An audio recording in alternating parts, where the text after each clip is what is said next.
Hello everyone, this is the day that the Lord has made. We'll rejoice and be glad in it. Welcome back to my YouTube channel, and just before anything else, I just want to say thank you very much for your support. Thank you for your subscriptions, for your views, comments, likes. I didn't expect to go even beyond 50 subscribers in the first week, but I have 110 subscribers today, and I'm saying thank you very much, and may God bless you.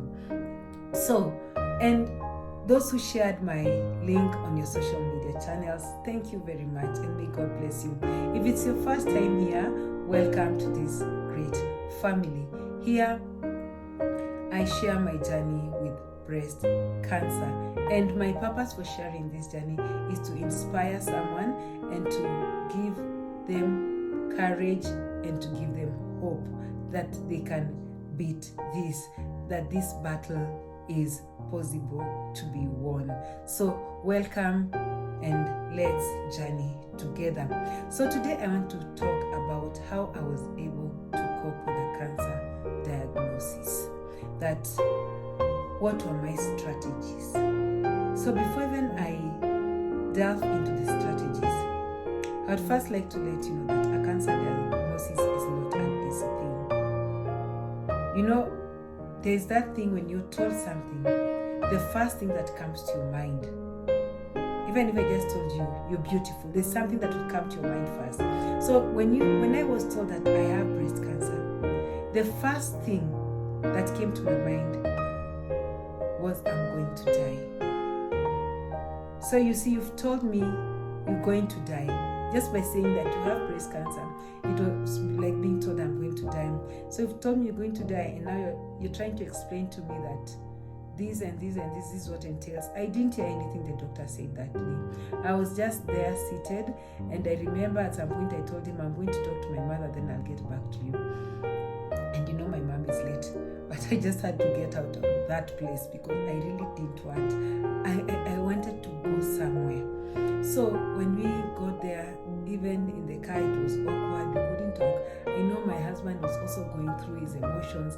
I know he was thinking now that I'm losing my wife. How am I going to survive without her? Yes, he's never said that from his mouth, but I believe that's what was going through his mind. And anyone else who is part of my life, they went through those emotions. So it's an emotional roller coaster.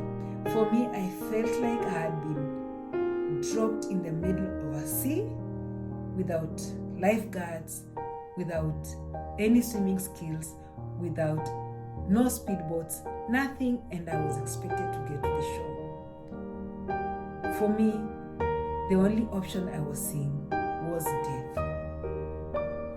But I thank God I'm alive, and I'm here today to share my testimony.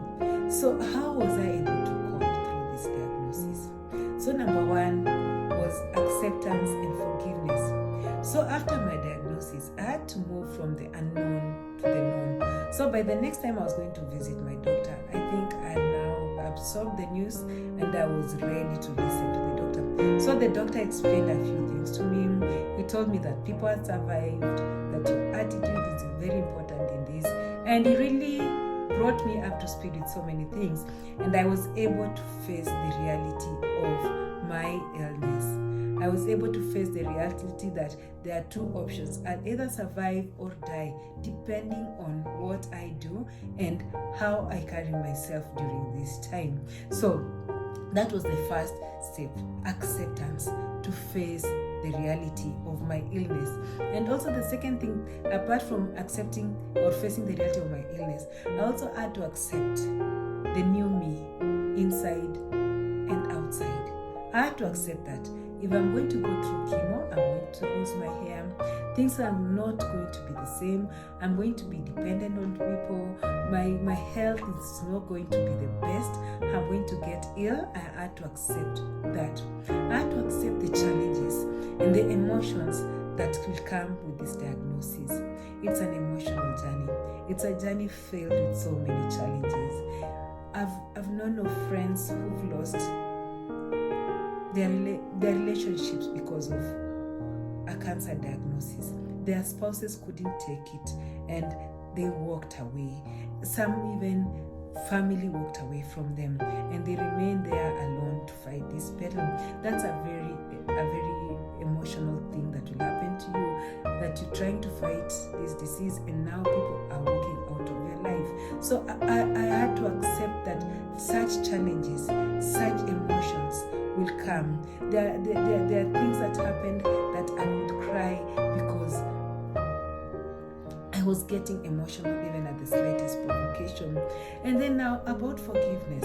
When you're diagnosed with cancer, you tend to think that it must have been something that I did, something that I might have used, medication, family planning. Could it be the oil that I'm using? Could it be the sugar? You try and put your finger to what might have caused my cancer. And in that way, we end up blaming ourselves that had we not done this, we might not have gotten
support.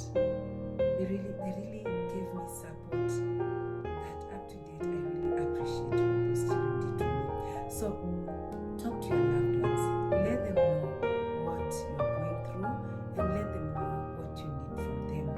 And again, join a support group. So these support groups, they do help a lot because sometimes they even help financially, they help with sometimes you find people who you're going through the same diagnosis, and you get to share, you get to know that you are not the only one going through this, someone else is going through this, and that one will give you the courage to continue. And then another thing is having a caregiver. I really found that one was very, very important to me. And I say a caregiver is not someone who's taking care of your children. That's a person dedicated to taking care of you, taking care of your needs, ensuring that you eat at the correct time, you eat the correct food, you have your medicine at the correct time, you don't miss your appointments. So having a caregiver is very important because they're going to help you, because sometimes you're not even able to prepare your food, and maybe someone else is supposed to prepare, maybe you want to help with the children. So having a caregiver is very important. Number 3 that really helped me was being positive. I remember after I've accepted the situation, after I've known the facts, I said, now I'm going to be positive about this. I'm not going to think about death anymore because I'm not dying.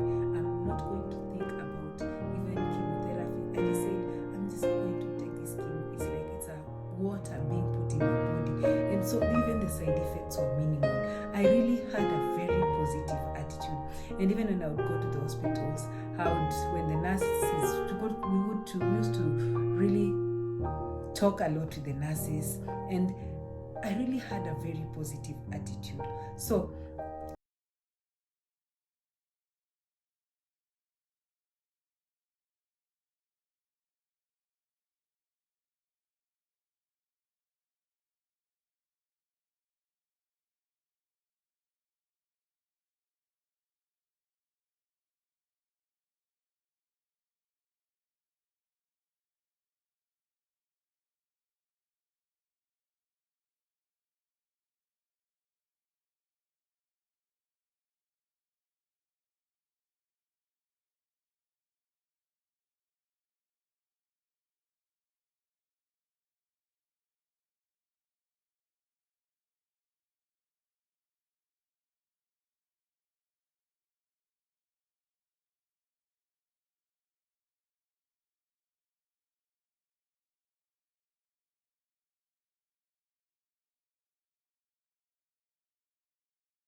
rest. I really rested during that time. When I felt that my body wanted to rest, I would just go and rest, and that really helped me a lot. Then number 5, prayer and faith. So in it's 2 Timothy chapter 1 verses 12. That's when Paul was in prison, and he wrote to Timothy and told Timothy, despite my suffering, I know whom I have believed in. And that's something that kept me, that despite my suffering, I know whom I've believed in. And I'd believed in God. I'd taken my time to pray. I'd taken my time to trust in Him. I'd taken my time to commit to Him and tell Him, Father, you're going to heal me. And for sure, it gave me a great sense of peace. I knew that God has my back and is going to help me. It really gave me the inner strength to fight and an ability to cope. So to just wrap this up, this one person called Mr. T is a T-cell lymphoma survivor, and we said we can be living with cancer, not dying from it. We can be cancer survivors. Thank you very much, and may God bless you. Thank you.